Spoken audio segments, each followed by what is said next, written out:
What's up, y'all? It's your boy Nokttz, your favorite elder millennial, and we're back with another video. Today, we're talking about millennial stereotypes. Goddamn millennial. Millennial stereotypes that may be true, might not be true, that probably need to go away. Some that probably were never us to begin with. They just hooked them onto us. They just put them onto us. You know how it is. There's another generation, a younger generation, maybe Gen Z, Gen Alpha, something that more falls in line with them. And what did the Gen X and the Boomers say? Those damn millennials. It's always us. Somehow we're always taking the blame for it. Now I get it. We've talked about how complicated the millennial generation is before. I don't want peace.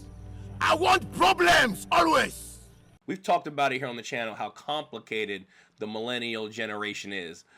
How we fall kind of between two worlds when it comes to the 80s and 90s millennials. How we're almost completely different. But let's get into some of these stereotypes today. Let's talk about one that to me is crazy. The whole avocado toast and the expensive lattes. I don't know about you, but I almost have never seen a place that sells avocado toast. I don't know where they sell this stuff at. I've rarely ever walked into a Starbucks. I don't know. I've only ate avocado toast once in my life, and it was absolutely disgusting. Ugh. Brother, ugh. What's that? It was the worst thing I've ever had. I saw it on a menu at a little family-owned coffee place. Maybe that's just me. Maybe I went to the wrong family-owned coffee place. But I tell you what, avocados plain to me are nasty. But then when you just put it over toast, just slather it over toast, that to me is gross. Now, I can understand the expensive drinks, the lattes, stuff like that, because as millennials, we do sometimes partake in drinks that are overly priced. This some serious gourmet shit. I think our generation was the one who started the whole, putting the designs in the coffee and Serious gourmet shit on us. Starbucks overpriced coffee, things like that, paying $8, $9, $10 for something that you can make at your house for 50 cents. I want you to tell me how fucking good my coffee is, okay? I'm the one who buys it. I know how good it is. In a couple minutes. I made myself a cup of coffee this morning in my old school, not a Keurig, the old school coffee pot. Took like 3 minutes. And what did it cost? I mean, coffee is more expensive these days, but regular coffee at the store, but still cheaper than going out and buying a latte every day. So I think for us, that kind of is our thing. Maybe the younger millennials, the 90s millennials, not so much us 80s guys. That's not us. That's not us. We're not going to take that one. We're not going to take the avocado toast either. That's also them.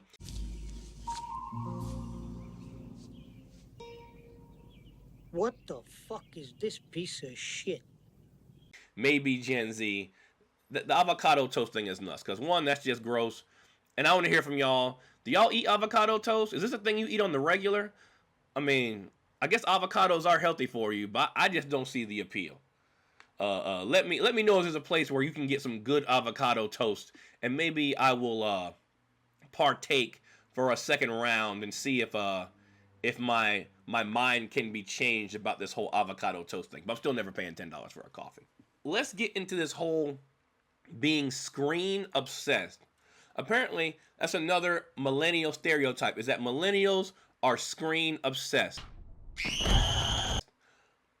I'm going to be real with y'all. Maybe that might fall on the younger millennials, the 90s millennials, the ones maybe like the 95, the ones that were born around 95. But us older millennials, us 80s millennials, early 80s millennials, that ain't us. That ain't us. We were already grown, college, beyond college, and we had brick cell phones. What the brick Nokias that you played Snake on or something like that.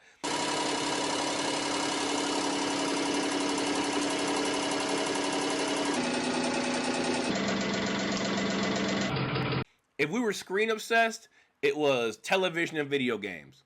I could say that. I could say I was screen obsessed when it came to the video games. Definitely not screen obsessed when it comes to the cell phone, because we didn't have cell phones like that. The first iPhone didn't come out till 2007. I'm not saying that there weren't touchscreen phones before then, but the first mainstream touchscreen phone with an actual decent touchscreen didn't come out till 2007, and that wasn't even accessible to everybody because it was strictly on AT&T, and they were expensive. I remember when the first iPhone came out. I was working in a pawn shop, and like 2 weeks after it came out, people were already pawning these things, probably because they couldn't afford them in the first place. I'm broke. So you got to think, even 95, even the youngest of us millennials were probably 13 when like the first main screen touchscreen phone came out that maybe you could watch video. I don't even know if the first iPhone was even available to watch good videos.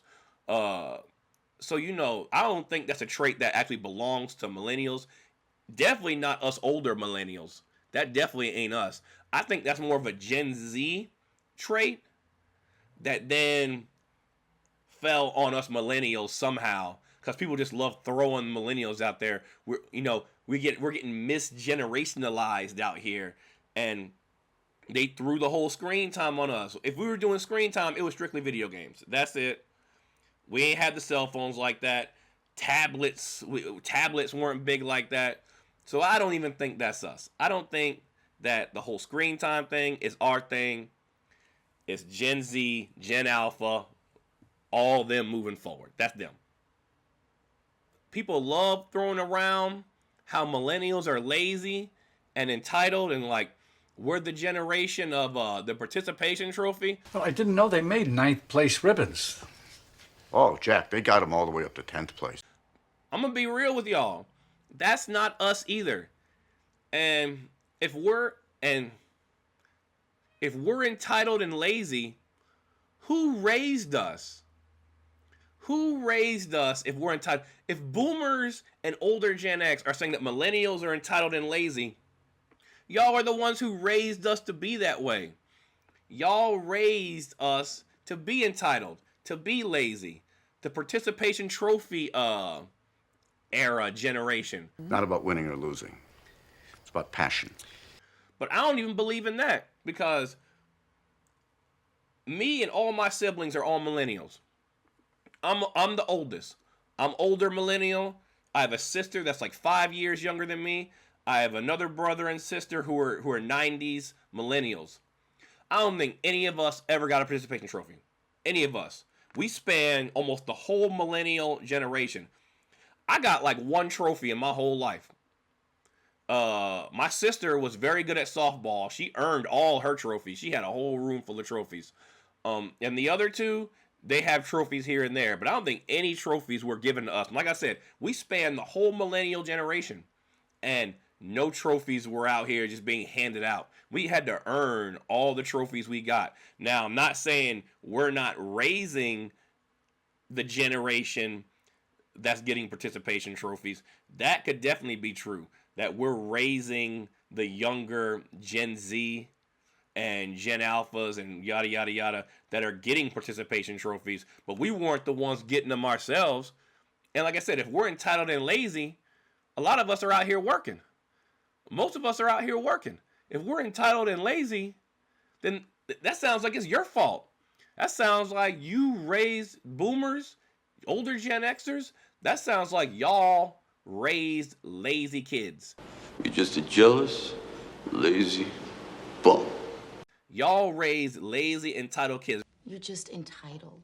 Because this is on a person by person basis. You're not going to put it on the whole generation that millennials are all entitled and lazy.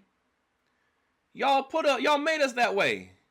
If we're entitled and lazy, that's a reflection more on y'all parenting than how we are. But I don't think that falls on us either. I don't think any generation is really entitled or lazy. I think the participation trophy thing is kind of a myth. But That's just how I feel about that. I know some people gonna get triggered about this, but hey, it is what it is, and I said what I said.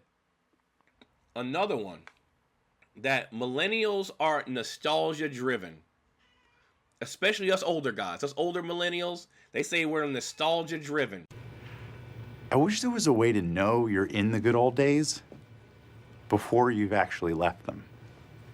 You know, we were, oh my goodness, come here. Hold on, break. There. But that us millennials are nostalgia driven. That one could be true. That one could be true. Especially the older guys like me. Because it was a better time back then. I could see us being nostalgia driven. The 80s and 90s were a great time. You got to figure, us 80s millennials, we were like between 10 going into teenage years in the 90s. The 90s was a great time. The 80s was a great time. Those 90s millennials, you know, if they say you were born in 90, going up until 2000, maybe you were 8, 9, 10. Those seem like good times. Everything until the buildings got hit, then, you know, it all went downhill from there. But those were good times. You're going to be nostalgia driven for what seems like good times. Because after a certain point, right, you reach adulthood, it's student loan debt, housing market crashes, recessions, and pandemics and everything else. You want to go back to a time in your mind when life was better. When you watched those old TV shows, when you listened to that old music. I like this new generation of music. What that person on your tape has is a medical disorder. From the 90s and the 80s, it just lets you reflect on a time when life was better, felt better. In your opinion, let me know, do you think life was better back then? When life felt better to you, at least in your own mind, life was better. Me, the 80s and 90s were a great time. I mean, especially as a kid, you don't have responsibilities. Why wouldn't life seem better? Why wouldn't you feel nostalgia driven about a time when you didn't have bills and all you had to worry about was getting decent grades in school and hanging out with your friends? That's the life. And you know, I still listen to old to 80s and 90s rock music and reflect on the times I had as a kid, as a teenager, and I'm like, damn, missed that. But yeah, we are 100% nostalgia driven. That is us. That is definitely a millennial thing.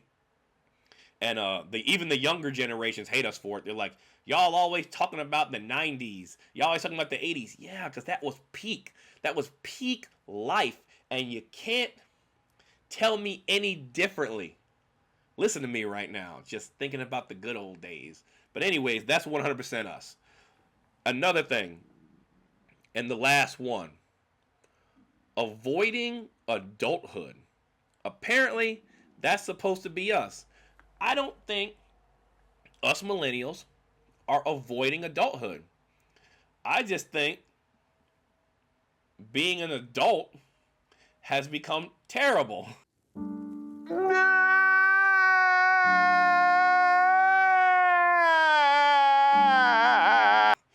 It's terrible.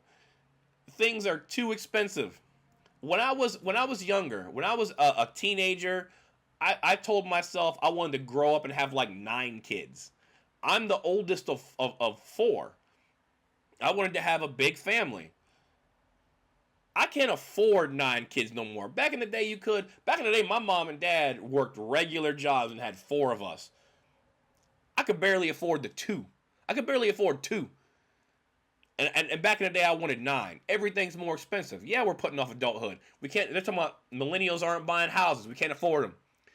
I got lucky. I got into just a regular, what would be considered a starter home, because everything fell in line during COVID time when the interest rates were low. Everything fell in line to where I could get into a house. Like 10 things are lined up perfectly.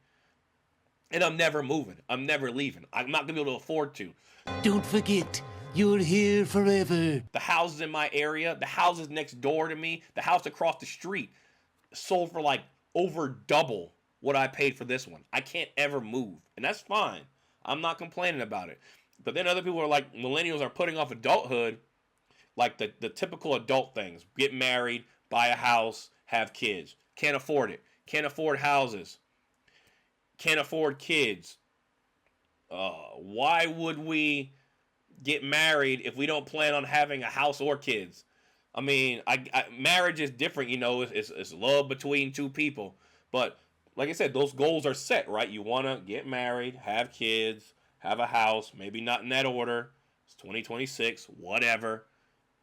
But if I can't afford the kids and the house, why would I even get married? Some people can't even afford apartments out here. I don't think millennials are putting off adulthood. I just think adulthood has become overrated, and it's become harder to survive. Like, you want us to have kids. You realize you got to feed them motherfuckers? You want us to have kids, but we can't afford to feed and clothe these motherfuckers. You know how much shoes are now? You know how much food is now? They're expected to eat multiple meals a day. A lot of us can't afford to give these kids multiple meals a day. And if I don't, apparently I'm going to get arrested. So there's no reason to even have them. I'm just going to have a cat and a dog. But I do have kids. So, but that's it. I'm done having them. There's no more coming in this direction. But I think that is us. That is us, but part of it are things beyond our control. Hey, but that's all I got for y'all today. If y'all enjoyed the video, made it this far, I appreciate y'all. Please consider leaving a like. Please consider subscribing. Maybe if this video does well, we'll talk about more millennial stereotypes, because there are a ton of them out there. If you enjoyed that video, maybe you might enjoy this one right here, or this one right here, or wherever I post these things that on the screen. But hey, I appreciate y'all. It's your boy Nokttz, your favorite elder millennial, and I'll catch you on the next video. I'm out of here.